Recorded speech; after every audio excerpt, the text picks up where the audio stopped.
Good afternoon, dear students of IT 6208 System Integration and Architecture 1. I am your OLC, Ms. Karen Lara, and welcome to our virtual class today. So we will be discussing the following architecture models, data flow architecture, and component-based architecture. First, we have to define what is software architecture. So it involves the high-level structure of software system abstraction by using decomposition and composition.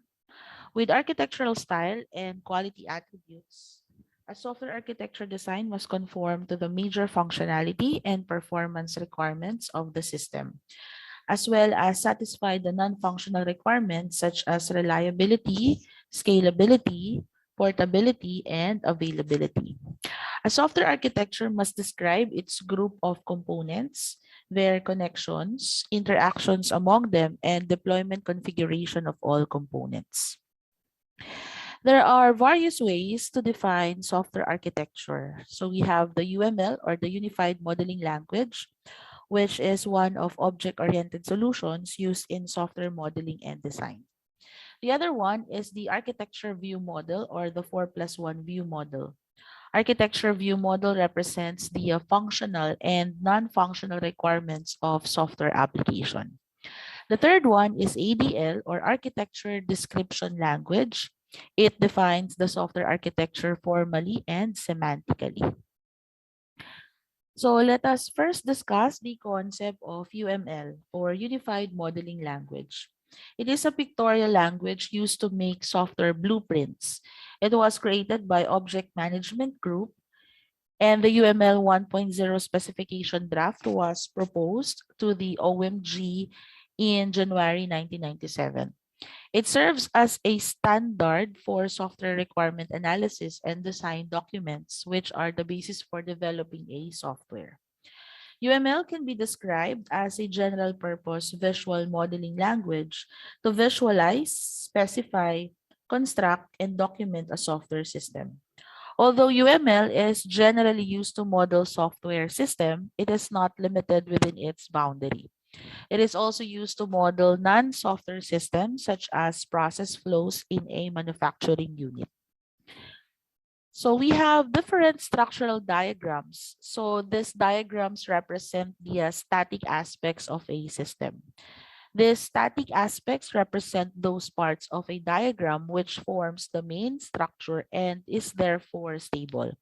So these static parts are represented by classes, interfaces, objects, components, and nodes. Structural diagrams can be subdivided as follows. We have the class diagram, object diagram, component diagram, deployment diagram, package diagram, and composite structure. So let us define the different structural diagrams. So the class represents the object orientation of a system. It also shows how classes are statically related. Object represents a set of objects and their relationships at runtime and also represent the static view of the system. Component describes all the components or elements of a system, their interrelationships, the interactions, and the interface of the system. Composite structure describes the inner structure of component, including all classes and the interfaces of the component. Package describes the package structure and organization. It also covers classes in the package and packages within another package. Deployment diagrams are a set of nodes and their relationships. These nodes are physical entities where the components are deployed. Now let's proceed with some behavioral diagrams. So it basically captures the dynamic aspect of a system. Dynamic aspects are basically the changing or moving parts of a system. UML has the following types of behavioral diagrams. So we have the use case diagram, the sequence diagram, communication diagram, state chart diagram, activity diagram, interaction overview, and the time sequence diagram. So their definition are as follows. Use case describes the relationships among the functionalities and their internal or external controllers. And these controllers are also known as actors. The activity describes the flow of control in a system, and it consists of activities and links. So the flow can be sequential, concurrent, or branch. Next, we have the state machine or state chart. It represents the event-driven state change of a system. It basically describes the state change of a class and interface. It is also used to visualize the reaction of a system by internal and external factors. Next, we have the sequence, which visualizes the sequence of calls in a system to perform a specific functionality. Interaction overview combines activity and sequence diagrams to provide a control flow overview of system and business process. The communication is same as the sequence diagram, except that it focuses on the object's role. Each communication is associated with a sequence order, number plus the past messages. Time sequence describes the changes by messages in state, condition, and events. Now let's proceed with architectural view model. But let us first define what model is. So it is a complete, basic, and simplified description of software architecture, which is composed of multiple views from a particular perspective or viewpoint. The view, on the other hand, is a representation of an entire system from the perspective of a related set of concerns. It is used to describe the system from the viewpoint of different stakeholders, such as end users, developers, project managers, and testers. 4+1 view model. So the 4+1 view model was designed by Philip Crouchton to describe the architecture of a software-intensive system based on the use of multiple and concurrent views. It is a multiple view model that addresses different features and concerns of the system. It also standardizes the software design documents and makes the design easy to understand by all stakeholders. It is an architecture verification method for studying and documenting software architecture design and covers all the aspects of software architecture for all stakeholders or end users. The 4+1 view model consists of four essential views. So we have the logical view or conceptual view, which describes the object model of the design. The process view describes the activities of the system that captures the concurrency and synchronization aspect of the design. The physical view describes the mapping of software into hardware and reflects its distributed aspect. The development view describes the static organization or structure of the software in its development of environment. So here is a diagram which basically describes the 4+1 view model. So the diagram consists of the different elements or the essential views that we have discussed from this particular slide. So we have the logical view, which is about object-oriented decomposition, development view or the subsystem decomposition, the physical view or mapping the software to hardware, and the process view, which is the process decomposition. So why it is called 4+1 instead of 5? So the use case view has a special significance as it details the high-level requirement of a system, while other views details how those requirements are realized. When all other four views are completed, it's effectively redundant. However, all other views would not be possible without it. The 4+1 view model can also be described in detail by this particular table. So it consists of four columns. We have the logical, the process, the development, the physical, and the scenario. For description, it shows the component or object of system as well as their interaction, shows the processes, workflow rules of system, and how those processes communicate focuses on dynamic view of system. It also gives building block views of system and describes static organization of the system modules. The physical shows the installation, configuration, and deployment of software application. And its scenario shows the design is complete by performing validation and illustration. For viewer or stakeholders, so they are the end user, analyst, or designer, integrators and developers for process. For the development, they are the programmer and software project manager. For the physical, we have the systems engineer, the operators, the system administrators, and system installers. And for the scenario, all the views of their views and evaluators.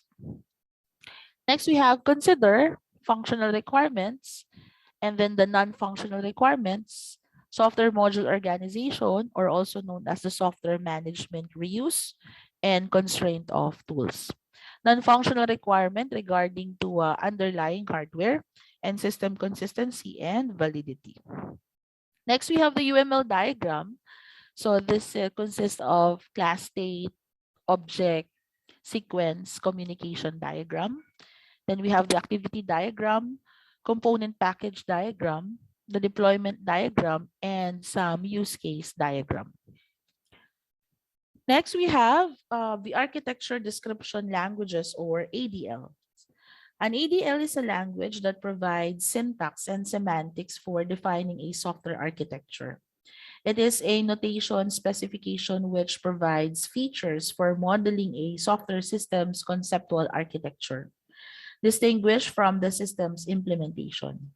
ADL must support the architecture components, their connections, interfaces, and configurations, which are the building block of architecture description. It is a form of expression for use in architecture descriptions and provides the ability to decompose components, combine the components, and define the interfaces of components. So what are the different requirements for a language to be classified as an ADL? First, it should be appropriate for communicating the architecture to all concerned parties. Second, it should be suitable for tasks of architecture creation, refinement, and validation. Third, it should provide a basis for further implementation. So it must be able to add information to the ADL specification to enable the final system specification to be derived from the ADL. Fourth, it should have the ability to represent most of the common architectural style. Five, it should support analytical capabilities or provide quick generating prototype implementations. Next, we have the data architecture or the data flow architecture. So in data flow architecture, the whole software system is seen as a series of transformations on consecutive pieces or set of input data where data and operations are independent of each other. In this approach, the data enters into the system and then flows through the modules of one at a time until they are assigned to some final destinations or to the output or a data store. So the connections between the components or modules may be implemented as IO stream or input and output, IO buffers, piped, or other types of connections. So the data can be flown in the graph topology with cycles in a linear structure without cycles or in a tree-type structure. So there are three types of execution sequences. So we have the batch sequential, pipe and filter or non-sequential pipeline mode, and the process control. So let us define one by one the three types of execution sequences. So let's start with batch sequential. So it is a classical data processing model in which a data transformation subsystem can initiate its process only after its previous subsystems is completely through. So the flow of data carries a batch of data as a whole from one subsystem to another. The communications between the modules are conducted through temporary intermediate files, which can be removed by successive subsystems. It is applicable for those applications where data is batch, and each subsystem reads related input file and writes output files. Typical application of this architecture includes business data processing such as banking and utility billing. Next, the advantages and the disadvantages of the batch sequential. For the advantages, it provides simpler divisions on subsystems. Each subsystem can be an independent program working on input data and producing output data. The disadvantages are it provides high latency and low throughput, does not provide concurrency and interactive interface. External control is required for implementation. Next, we have the pipe and filter architecture. So this approach lays emphasis on the incremental transformation of data by successive component. So in this approach, the flow of data is driven by data and the whole system is decomposed into components of data source, filters, pipes, and data sinks. The connections between modules are data stream, which is first in, first out buffer, that can be stream of bytes, characters, or any other type of such kind. So the main feature of this architecture is its concurrent and incremented execution. Next, we have filter. It is an independent data stream transformer or stream transducers. It transforms the data of the input data stream processes it, and writes the transformed data stream over a pipe for the next filter to process. It also works in an incremental mode in which it starts working as soon as data arrives through connected pipe. So there are two types of filters. So we have the active and the passive filter. Active filter lets connected pipes to pull data in and push out the transformed data. It operates with passive pipe, which provides read and write mechanisms for pulling and pushing. So this mode is used in a Unix pipe and filter mechanism. While the passive filter lets connected pipes to push data in and pull data out. It operates with active pipe, which pulls data from a filter and pushes data into the next filter. It must provide read and write mechanism. So what are the different advantages of filters? So first, it provides concurrency and high throughput for excessive data processing. Second, it provides reusability and simplifies system maintenance. Third, it provides modifiability and low coupling between filters. Fourth, provides simplicity by offering clear divisions between any two filters connected by pipe. And next, we have provides flexibility by supporting both sequential and parallel execution. So if we're done with the advantages, now let's see the drawbacks or the disadvantages of filters. It is not suitable for dynamic interactions. A low common denominator is needed for transmission of data in ASCII formats. Overhead of data transformation between filters does not provide the way for filters to cooperatively interact to solve a problem, and difficult to configure this architecture dynamically. Next, let's define what are pipes. So they are stateless and they carry binary or character stream which exists between two filters. It can move a data stream from one filter to another. Pipes use a little contextual information and retain no state information between instantiations. So next, let's proceed with another architecture or software architecture, which is the process control. So it is a type of data flow architecture where data is neither batch, sequential, nor pipeline stream. So the flow of data comes from a set of variables which controls the execution of process. It decomposes the entire system into subsystems or modules and connects them. So there are several types of subsystems. So a process control architecture would have a processing unit for changing the process control variables and a controller unit for calculating the amount of changes. A controller unit must have the following elements.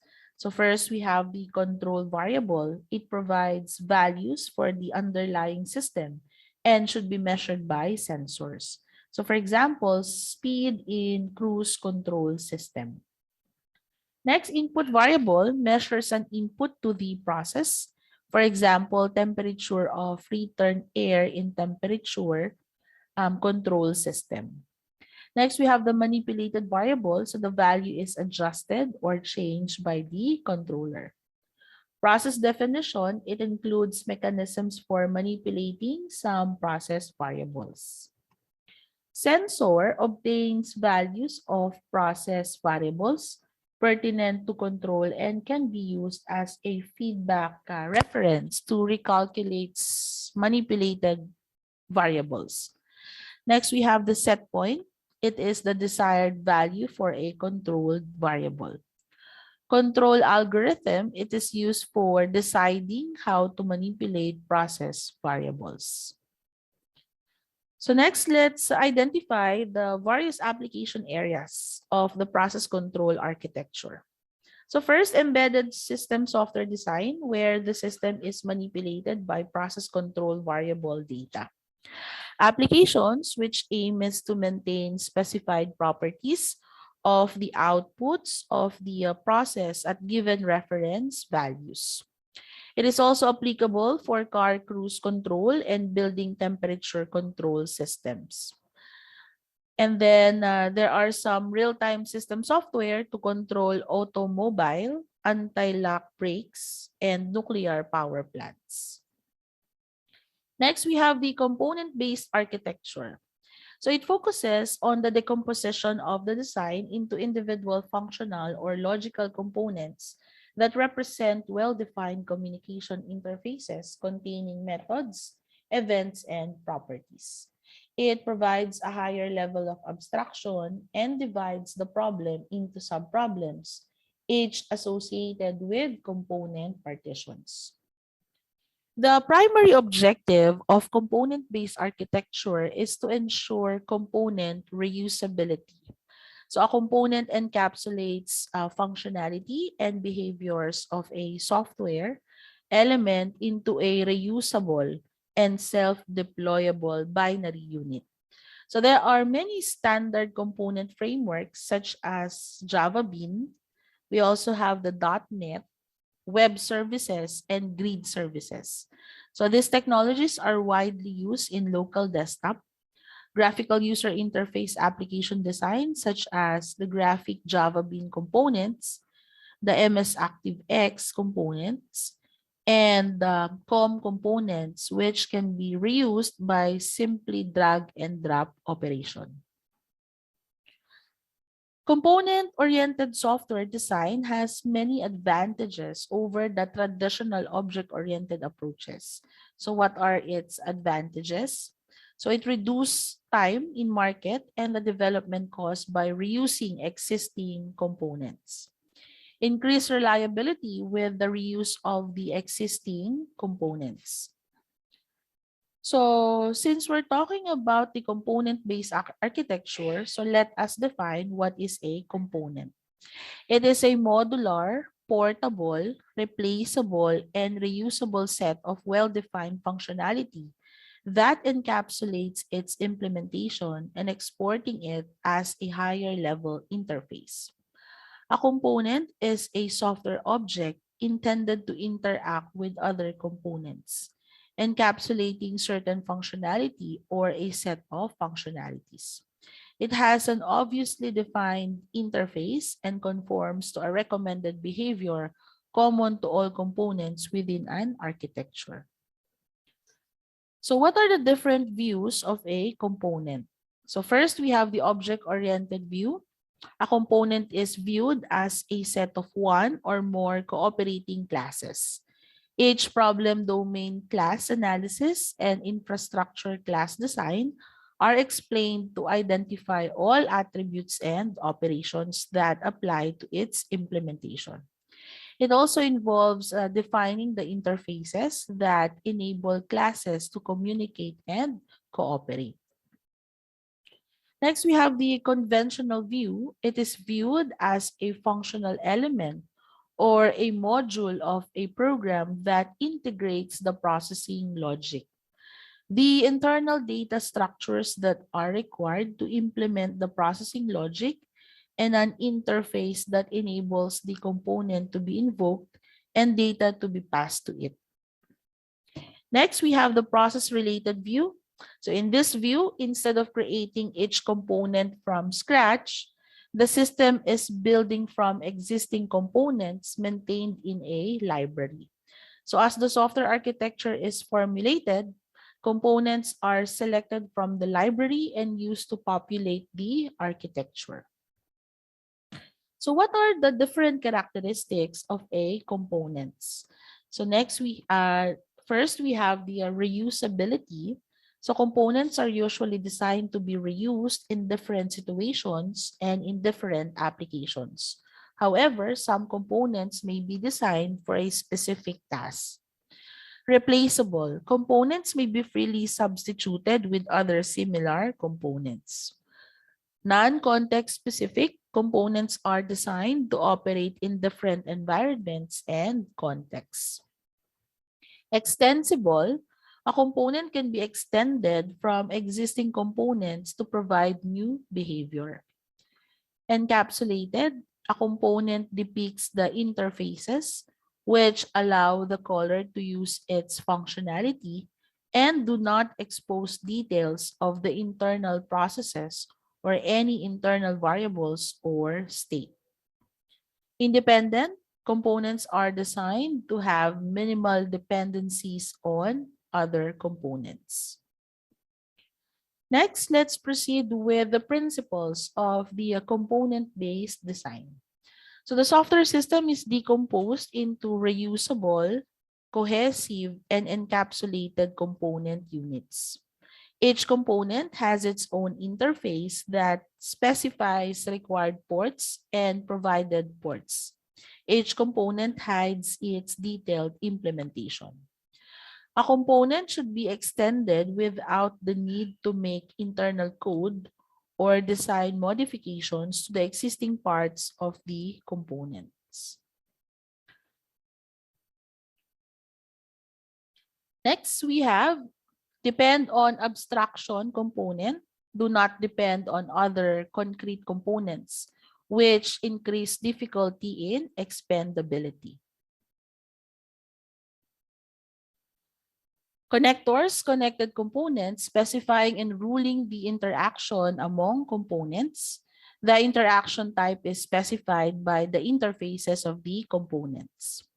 Another principle is components interaction can take the form of method invocations, asynchronous invocations, broadcasting, message-driven interactions, data stream communications, and other protocol-specific interactions. For a server class, specialized interfaces should be created to serve major categories of clients.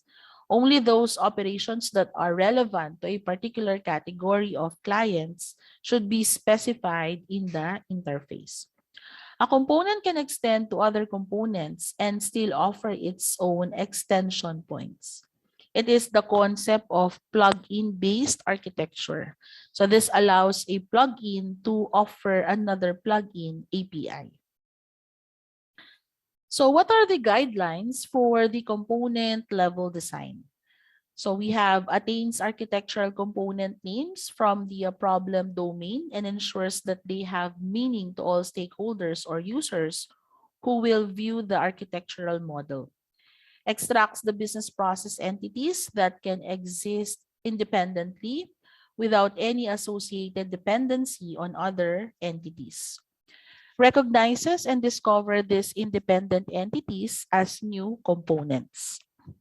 Uses infrastructure component names that reflect their implementation specific meaning. Models any dependencies from left to right and inheritance from top or base class to bottom or derived classes. Model any component dependencies as interfaces rather than representing them as a direct component-to-component dependency. So what about in conducting a component level design? So recognizes all design classes that correspond to the infrastructure domain, describes all design classes that are not acquired as reusable components, and specifies message details, identifies appropriate interfaces for each component, and elaborates attributes and defines data types and data structures required to implement them. Describes processing flow within each operation in detail by means of pseudocode or UML activity diagrams. Describes persistent data sources such as databases and files and identifies the classes required to manage them. Develop and elaborates behavioral representations for a class or component.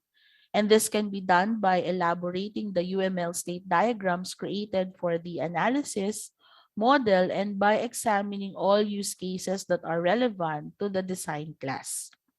Elaborates deployment diagrams to provide additional implementation detail. Demonstrates the location of key packages or classes of components in a system by using class instances and designating a specific hardware and operating system environment. The final decision can be made by using established design principles and guidelines.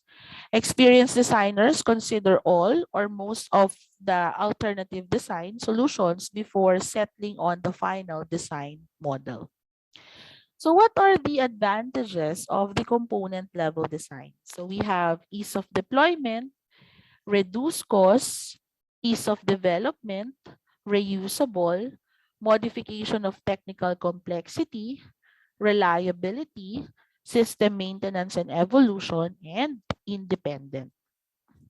So if you have any questions, please send a message through the LMS chat box, or you can also email me at kvdelara@amais.edu.ph.